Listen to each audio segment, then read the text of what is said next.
অনুষ্ঠান বাড়িতে যেরকম পাবদা মাছের রেসিপি হয়, ঠিক তেমনই পাবদা মাছের একটা রেসিপি আপনাদের সাথে আজকে শেয়ার করব।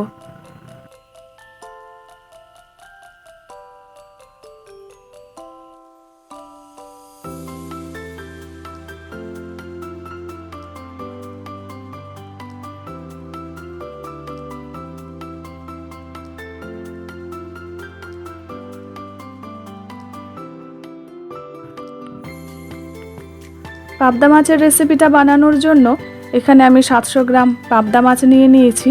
এবার মাছগুলোকে ভেজে নেব। তবে ভাজার আগে মাছের মধ্যে দিয়ে দিচ্ছি হলুদ, লবণ আর সামান্য একটু সর্ষের তেল।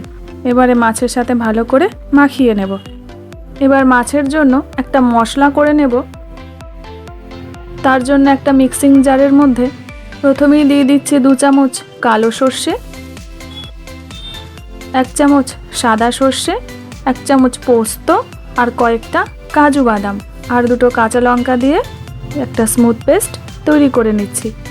তবে এখানে মাছের পরিমাণ যদি অনেকটা বেশি থাকে তবে কাজুর পরিমাণ একটু বাড়িয়ে দিলেই হবে, কারণ সব সময় পোস্ত ব্যবহার করা সম্ভব হয় না, তাই পোস্তর পরিবর্তে কাজু ব্যবহার করা যায়। এবার মাছগুলোকে ভেজে নেব। সেজন্য কড়াইতে দিয়ে দিচ্ছি পরিমাণ মতন সর্ষের তেল। আর মাছগুলো দেওয়ার আগে তেলটা ভালো করে গরম হয়েছে কিনা সেটা কিন্তু খেয়াল রাখতে হবে, তা না হলে মাছগুলো দিয়ে দিলে কড়াইতে আটকে যেতে পারে। আর পাবদা মাছ ভীষণই নরম মাছ, সেজন্য উল্টাবার সময়ও খেয়াল রাখতে হবে যাতে মাছগুলো ভেঙে না যায়। তবে মাছগুলো দেওয়ার সময় কড়াইতে কিন্তু আমি সামান্য পরিমাণে হলুদ গুঁড়ো দিয়ে দিয়েছি, এতে কিন্তু মাছগুলো একেবারেই আটকে যাবার ভয় থাকে না।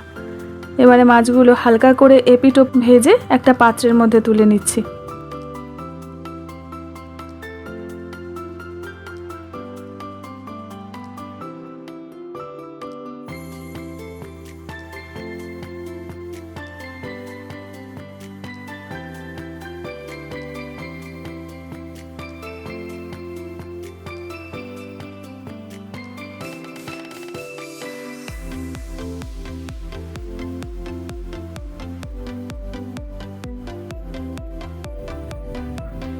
সবকটা মাছ একইভাবে আমি ভেজে নিচ্ছি।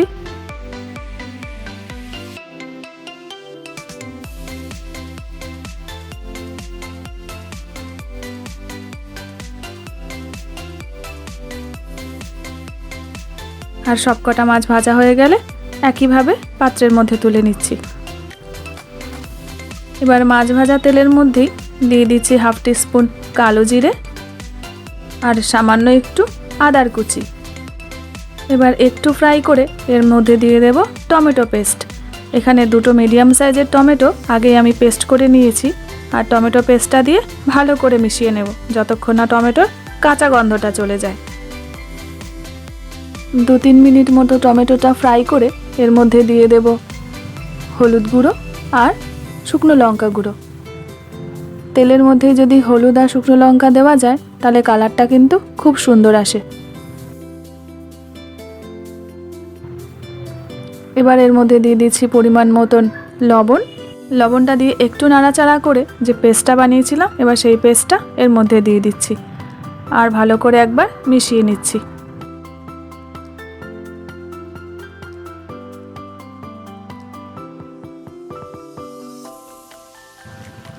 মশলাটা তো ভালো করে ফ্রাই হয়ে গেছে। এবার এর মধ্যে 1 কাপ মতন জল দিয়ে ভালো করে ঝোলটাকে ফুটিয়ে নেব।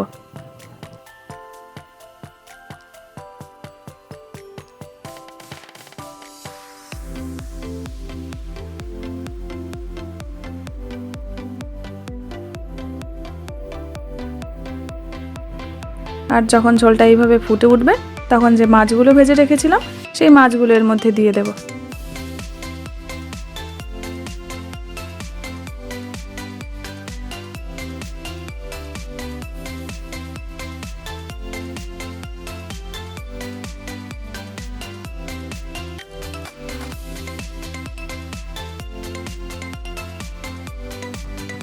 আর কয়েকটা চিড়ে রাখা কাঁচা লঙ্কা দিয়ে এইভাবে একটু নাড়িয়ে দিলেই আমার আজকের রেসিপি পাবদা মাছের ঝাল একদমই রেডি হয়ে যাবে।